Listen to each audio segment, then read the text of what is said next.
एक मौलाना और एक मास्टर। कहानी किसी गांव में दो बड़े आदरणीय लोग रहते थे, मौलाना साहब और मास्टर जी। मौलाना साहब मस्जिद में नमाज पढ़ाते, लोगों को कुरान की बातें सिखाते और सबको सब्र, सच्चाई और नेक राह पर चलने की नसीहत देते।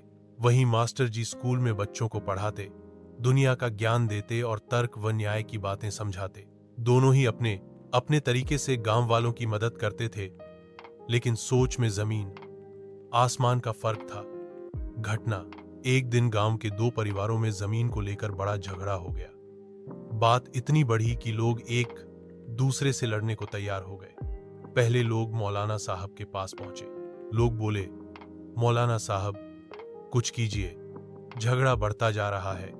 मौलाना बोले, बेटा सब्र करो, अल्लाह सब देखता है, माफ कर देना सबसे बड़ा इनाम है। लोगों ने मौलाना की बात सुनी, थोड़ी देर शांति भी हुई, मगर असली मसला हल नहीं हुआ। अब लोग मास्टर जी के पास पहुंचे। मास्टर जी ने दोनों परिवारों को बुलाया, पुराने जमीन के कागज मंगवाए, नक्शे देखे और फिर बोले, ये जमीन कानूनी तौर पर पहले परिवार की है, लेकिन दूसरा परिवार भी सालों से इसकी देखभाल कर रहा है, इसलिए इसे आधा आधा बांटा जाए। सभी को बात समझ आई, झगड़ा खत्म हुआ। अंतिम दृश्य, शाम को मौलाना साहब और मास्टर जी आमने सामने बैठे थे।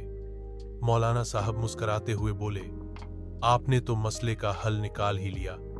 मास्टर जी हंसकर बोले, लेकिन अगर आपने सब्र की बात न समझाई होती तो लोग मेरी बात सुनने लायक भी नहीं रहते।